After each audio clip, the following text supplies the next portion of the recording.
Powered by the Montana Television Network. This is the 10 o'clock news on Q2, Montana's news leader. Good evening and thanks for joining us tonight for the 10 o'clock news. I'm Zoe Zandora. We start tonight in national news. The Saudis are now acknowledging that Washington Post contributor and U.S. resident Jamal Khashoggi was killed inside the Saudi consulate in Turkey more than 2 weeks ago. Kenneth Craig reports from New York. The official account from Saudi Arabia is that Jamal Khashoggi, a critic of the royal family, died during a fight at their consulate in Turkey. But for days, the Saudis denied any involvement in his disappearance. The kingdom arrested 18 people, including a top aide to Crown Prince Mohammed bin Salman, in connection with his death. President Trump called the arrests a big step. No, I'm not satisfied until we find the answer, but it was a big first step. Trump told a group of Arizona business leaders Friday that he believes the Saudis' explanation. Saudi Arabia has been a great ally, but what happened is unacceptable. A pro-government newspaper released photos of Mahar Abdul Aziz Mutreb walking into the Saudi consulate 3 hours before Khashoggi entered the building on October 2nd. He hasn't been seen since. Photographs also show Mutreb outside the Saudi consul's residence and at Istanbul's airport later that day. Former Vice President Joe Biden criticized the Crown Prince and the investigation. And now, MBS in Saudi Arabia, who I know, my Lord, he's making excuses. The editorial board at the Washington Post, where Khashoggi worked, is calling for the United Nations to conduct its own investigation into his death. Kenneth Craig, CBS News, New York. Khashoggi's remains still have not been found. In other national news, thousands of Central American migrants who are trying to get into the U.S. are still blocked at Mexico's southern border. A number of women and children were allowed through today, while others found their own way. Adriana Diaz is there.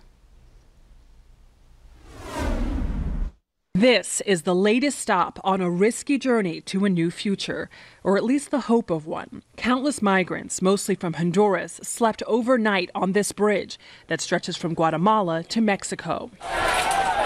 On Friday, the massive group tore down a fence, allowing some people to stream through. Their reasons are clear.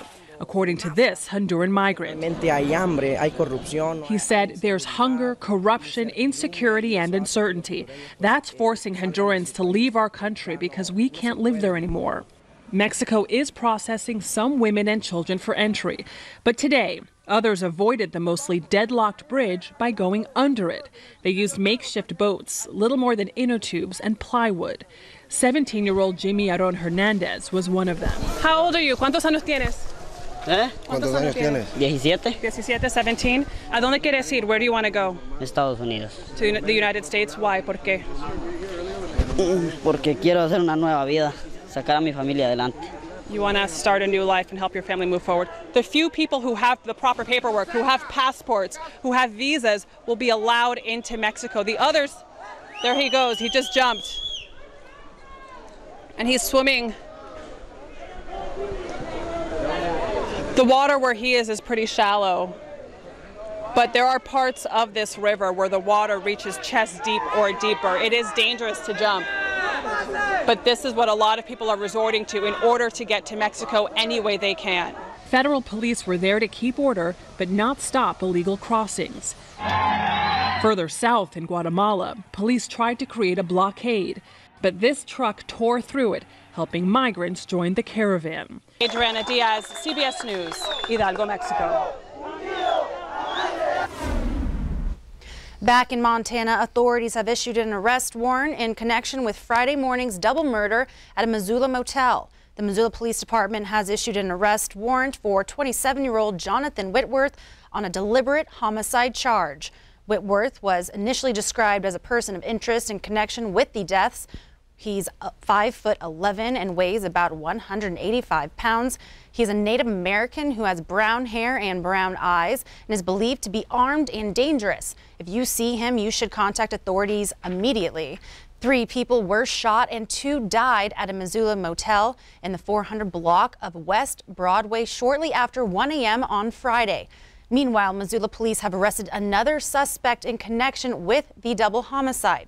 18-year-old Preston Rossback was taken into custody around 5 p.m. Friday, according to Missoula County inmate roster.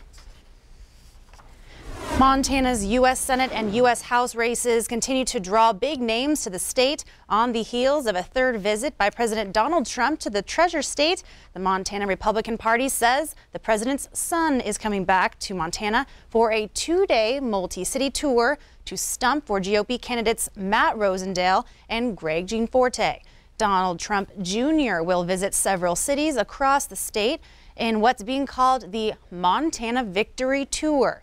He will rally in Bozeman, Butte, Helena, and Great Falls on Friday, October 26th. The tour then continues on Saturday, October 27th, with a few stops in western Montana, including Kalispell, Missoula, and Hamilton. Actor Jeff Bridges was recently at Montana State University in Bozeman to campaign for Democratic incumbent Senator John Tester, and Democratic Kathleen Williams is also challenging Gianforte in the U.S. House race. An annual cleanup today in Billings, which started as a project with volunteers finding anything from furniture to appliances and even smaller types of trash. Nearly 190 people came out for the 6th annual Refresh the Rims at Swords Park. The cleanup started near Applebee's and went clear over to the red and white water tower and even below the rims. It's a combined project for the City of Billings Parks and Recreation Department and the MSU Billings Outdoor Program. Students who are involved in the outdoor program were group leaders today. It's very similar to what they're going to do in their profession. They may be guiding, say, backpacking, but before they send out the people, they're going to do a little safety orientation talk. These are the risks and these are the things that we need to avoid. Once they get going, there's group management, keeping your group safe and being aware of them. If you look at our users up here, we get families, we get seniors, we just get the whole gamut, people running, people riding bikes, and so it's kind of a place that, you know, a lot of people experience together, and you know, it's got great views of the city, so it's a place that we kind of we enjoy together and we share time in together.